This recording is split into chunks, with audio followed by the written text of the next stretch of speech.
This is the Lisa Davidson Hansen Memorial, 1953 to forever.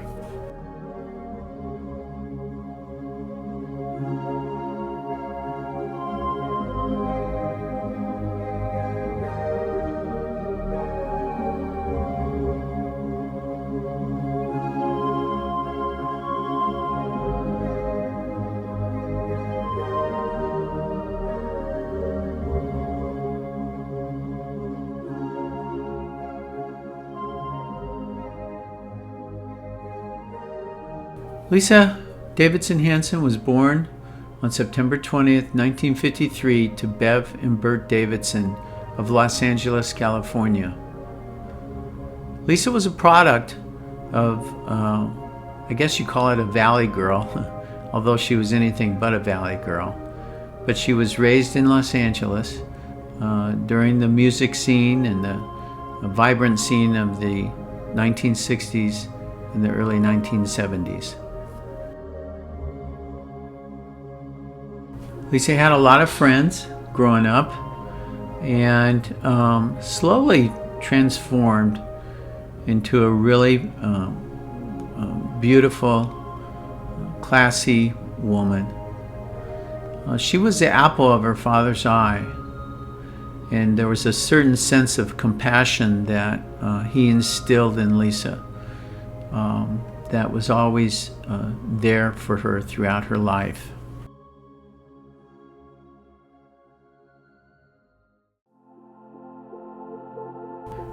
Lisa always had lots of boys interested in her, even when she was in her early teens. And living in Los Angeles, she got to see a lot of great music and stage plays. In fact, one thing we discovered is the brochure from the stage play Hair, and she talked her mother into letting her go see that and she was 16 years old with an older guy. And knowing Beverly, that probably was quite a fight that went on. But she went to see a lot of musical acts and a lot of stage plays when she was young.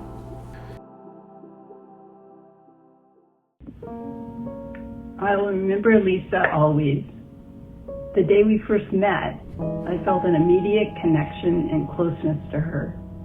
She was warm-hearted and inviting. It was as if we had known each other forever.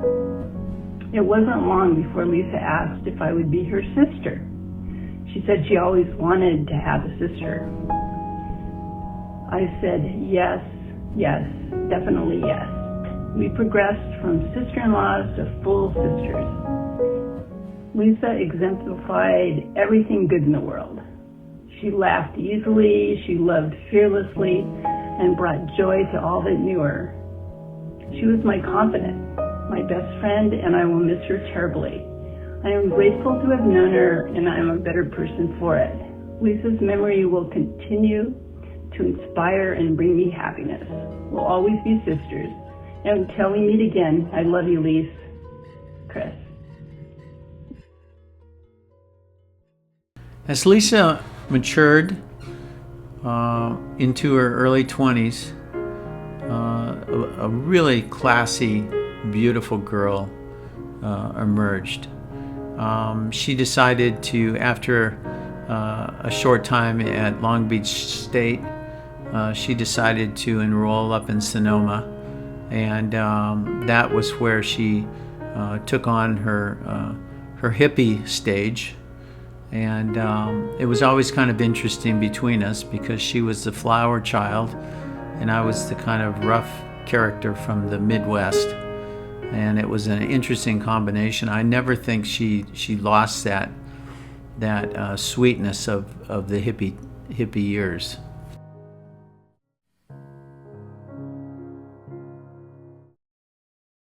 I'll always remember my sister Lisa as a happy child, always laughing, giggling. She had lots of friends. When we were little, we'd watch cartoons on Saturday morning, and as we got a little older, we'd watch The Twilight Zone on Friday nights. Lisa was very close to my dad. He was her biggest supporter, always, and it was a pleasure to see them together. I remember Lisa as an independent adult, going off to college, getting her degree, later getting her master's degree, living independently. I will remember her as a responsible adult, doting mother and aunt, and I will miss her terribly.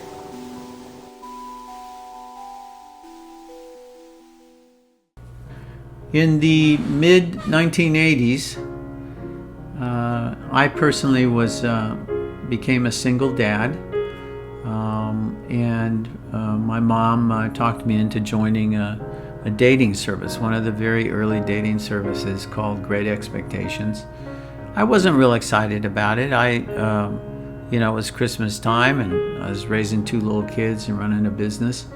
But Lisa found me on Great Expectations, and very early, once I saw her photos, I was captivated by this gorgeous woman that was easy to talk to, that had a great sense of humor and a great laugh, and so we started to date at that point. Lisa knew from the very start that I was a single dad, and we waited about 3 months before she was really introduced to the boys. But I'll never forget that she came over to the house in Laguna Niguel, and Robbie was asleep in his crib. I think he was either 2.5 or 3 years old. But it was a hot afternoon, and I scooped him up in my arms, and he was all sweaty. And she was in the other room, and I took him into her, and she took him in her arms, and she melted.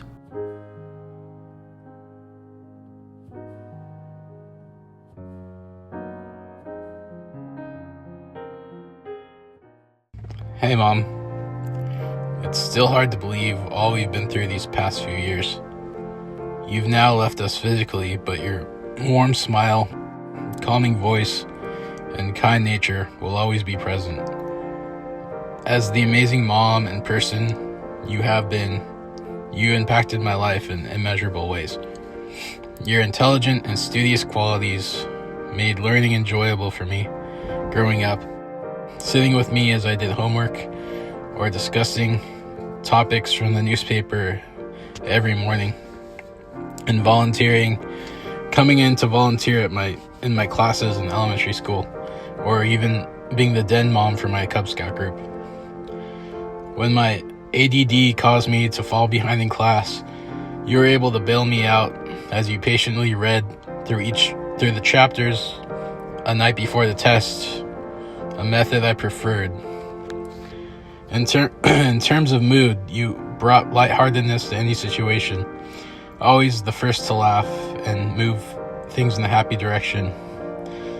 While sometimes I didn't understand what the source of your laughter was, there are many times now that I could use it. I miss the lazy days with you, listening to you tell stories as we drove around, going for walks with the dog, and going to our favorite takeout places. You brought the festivity to birthday parties and holidays. There was never a need to plan. Everything just fell together. As a great teacher's aide in the school system, there are many kids out there who remember you fondly. There are many things in this world that don't make sense, with dementia at the top of my list. I also know that what has been can never be destroyed, and even though who you are seemed to be aggressively stolen over the past few years, you are now free and more alive than ever. I will always love you, Mom.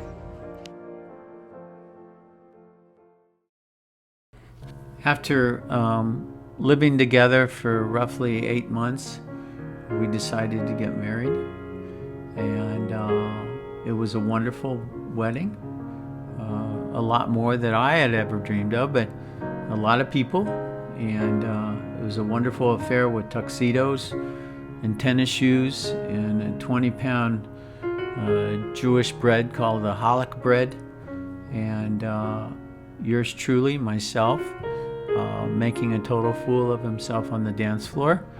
But that's okay. I mean, I guess everybody has to do the horror at a Jewish wedding. So that was me. And the only thing is, as I looked out on the crowd, they had a horrified, expressions on their faces. But I made it through.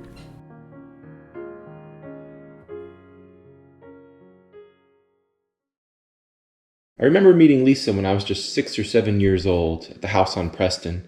She bent down and held my gaze, her eyes sparkling with curiosity and openness.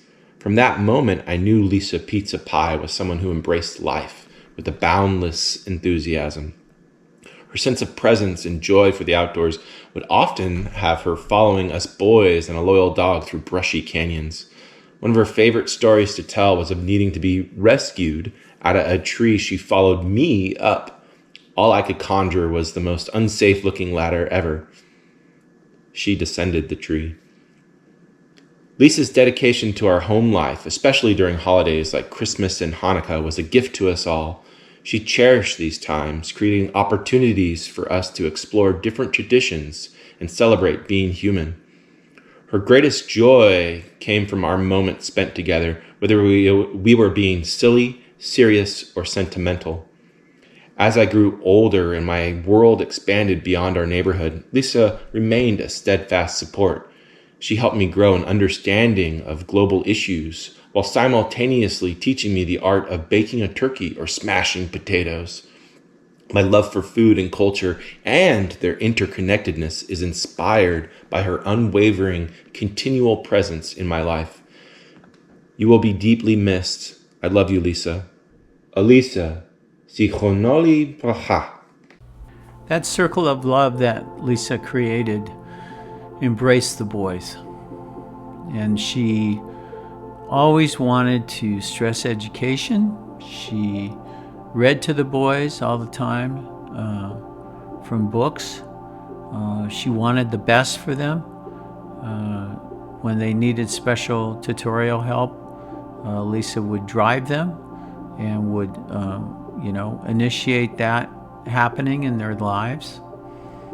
And very soon after that, Lisa became pregnant with our son Daniel. And the new member arriving from heaven was named Daniel Nathan Hansen.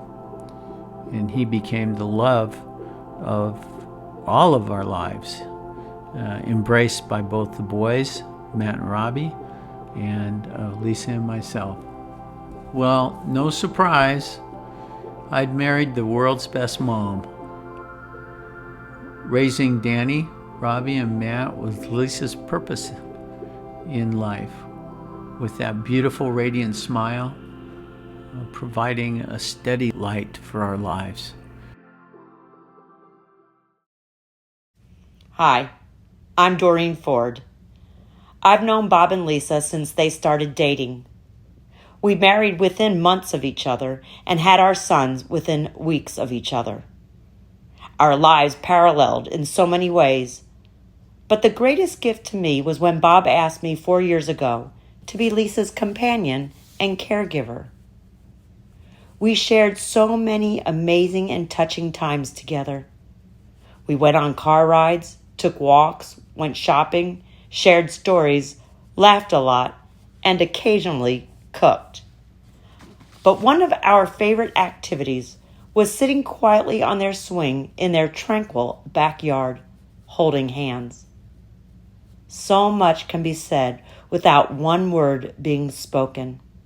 When I was with Lisa, I was so blessed. If you even think you need something, just give. I also love being a part of her family and getting to know Danny, Robbie, and Matt as grown men.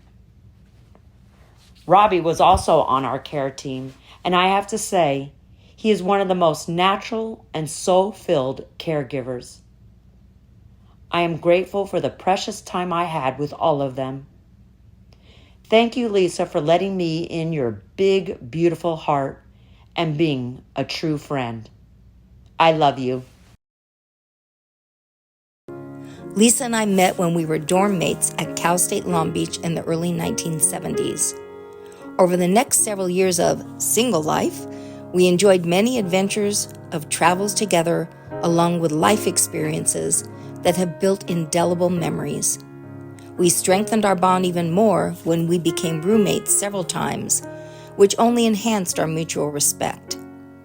Lisa was fun, generous, energetic, enthusiastic, and thoughtful. Everything you want in a close, dear friend. In the 1980s, we were both fortunate to meet our true soulmates, and along with our loving spouses, Bob and Mark, the adventures continued. Lisa was a beautiful bridesmaid at my wedding to Mark almost 37 years ago, which ironically took place on her birthday. 5 months later, we had the honor of celebrating Lisa and Bob's wedding day. Over the following decades, we reveled in our travels together to places such as San Francisco, Las Vegas, Hawaii, and many more fun exploits. Lisa, we miss you forever, and we send our deep love. Eileen and Mark Reinhardt. This is Dennis Jones, and my fondest memory of Lisa was her incredible, cheerful, and infectious laughter. On many occasions, she and I would joke back and forth, and she would just break out into this incredible laugh that was so sweet and so wonderful. And to the Hansen family, to Bob, Matt, Robbie, and Danny, may the comfort of friends and family be your strength now and in the days ahead. Love you. Bye-bye. Lisa was the best kind of friend, loyal and loving and full of encouragement, never looking to stand out herself, but to stand by me as her friend. She had a giant heart and wanted those around her to be happy. It made Lisa happy if I was happy. When our family moved to Laguna Niguel in 1998, Lisa became my very first friend. We met in Mrs. Metzel's second grade classroom where we were room moms. Our sons Danny and Matthew, 7 years old, had become friends, and soon Lisa and I became fast friends too. Over the years, we were Cub Scout moms, book club pals, movie fans, and dog lovers. Well, maybe Lisa was a little bit more of a dog lover than me. Lisa was a devoted and steadfast mom to Danny, always looking out for his best interests and giving him lots of love along the way. One of my fondest memories is when Lisa and I took Danny and Matthew out to a fancy lunch and to see The Wizard of Oz at the Laguna Beach Playhouse at Christmas time. The boys were about 10 years old, and we were all having a wonderful afternoon together. We didn't want it to end. Lisa and I often reminisced about that special day over the years. She knew how happy I was that day, and that made her happy. Very, very happy. Sleep well, my sweet, dear friend. Love, Deborah.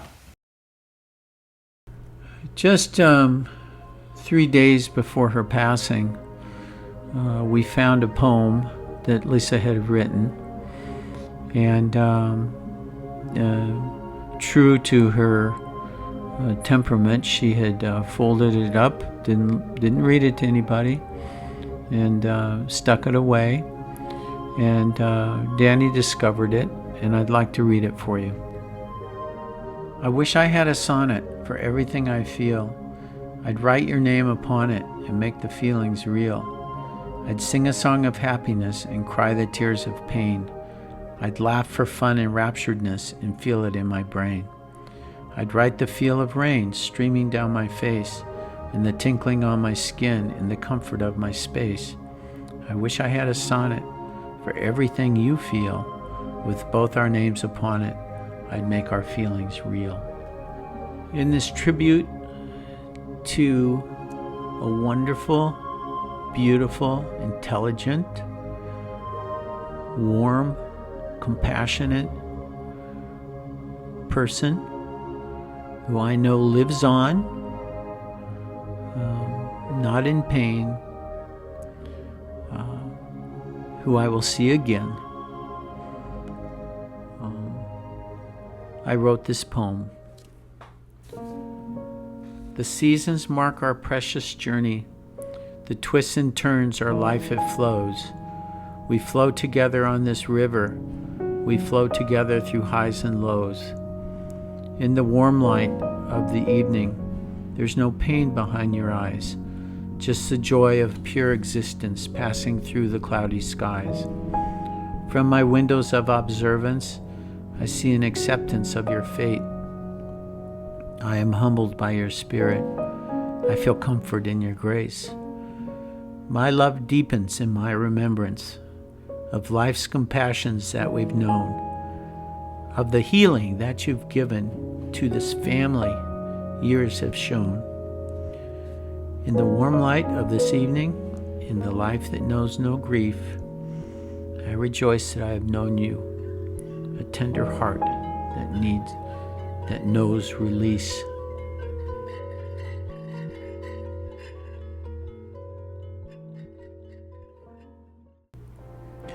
My dear wife, you always brought out the best in me. Whether it be in art, whether it be as a father, as a husband, you brought out the best of me. And it took me a long time to understand that, to trust that, to let that unconditional love be in my heart. But you have given me this gift. And for that, I am very, very grateful. I know that I will see you again, sweetheart. But I know also that you're not in pain anymore, that you're flying free.